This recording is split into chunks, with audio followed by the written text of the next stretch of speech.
आपके मन में ऐसा ख्याल आता है कि हमें शादी करनी चाहिए या नहीं करनी चाहिए, तो करनी चाहिए, लेकिन जब अपने पैरों पर खड़े हो जाओ।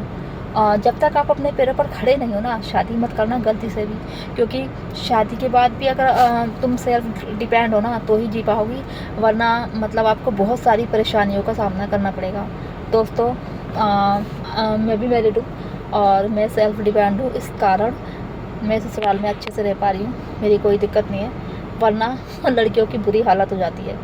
पहले मैंने अपनी लाइफ बनाई बहुत अच्छे से, जब मेरी लाइफ बन गई और मुझे लगा कि मैं अब मतलब जो चाहती हूँ वो कर सकती हूँ, है ना, पढ़ाई भी पूरी कर ली मैंने, सब कुछ, तब जाके शादी की है।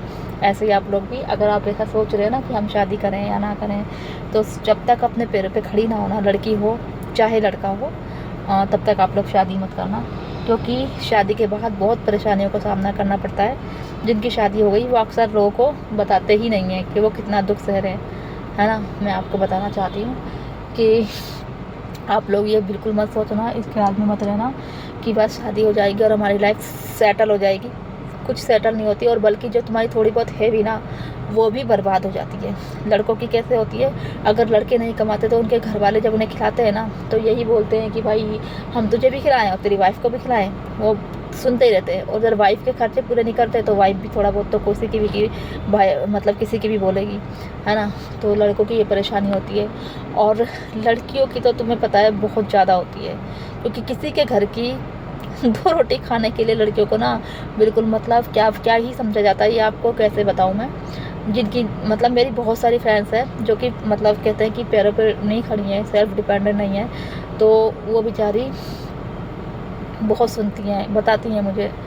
और तो मैं आपसे यही कहना चाहूँगी कि अगर आपको शादी करनी है, पहले तो अपनी लाइफ बनाइए, क्योंकि जब आप अंदर से स्ट्रोंग होते हो ना, तो आप खुद ही स्ट्रोंग है, आप खुद ही मतलब हर चीज़ पा चुके हैं जो आप पाना चाहते थे, तो आपको कोई जल्दी गिरा नहीं पाएगा, चाहे वो मायका हो और चाहे वो ससुराल हो, ठीक है।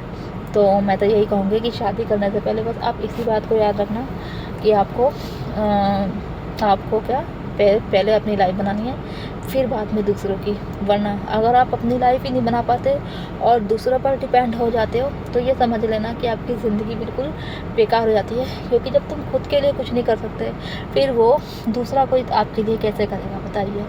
तो है ना, इसीलिए आपसे बोल रही हूँ, आप लोग पहले खुद की लाइफ बनाइए, फिर किसी की लाइफ में जाना, वरना आप दूसरों पर डिपेंड होकर क्या ही करोगे। आपको पता है, दूसरों को परेशान करने वाली बात है।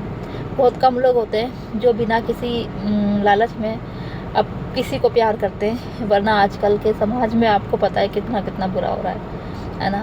पैसों की खातिर कितनी लड़कियां अपनी जान गंवा देती हैं, कितने लड़के बेचारे क्या क्या हो जाता है उनके साथ। तो ऐसा नहीं कहूँगी कि लड़कियों के ही साथ हो, तो लड़कों के साथ भी होता है।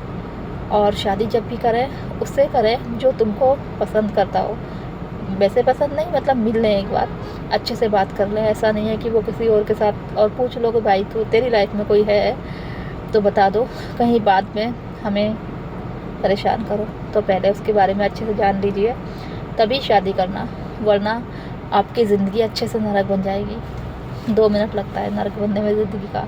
शादी एक बहुत बड़ा फ़ैसला होता है और ज़िंदगी का आखिरी फ़ैसला होता है। इसके बाद तो आप अगर शादी कर लोगे तो छोड़ना बहुत ही मुश्किल हो जाता है, अगर पार्टनर अच्छा ना निकले या उसके घर वाले अच्छे ना निकले तो, है ना।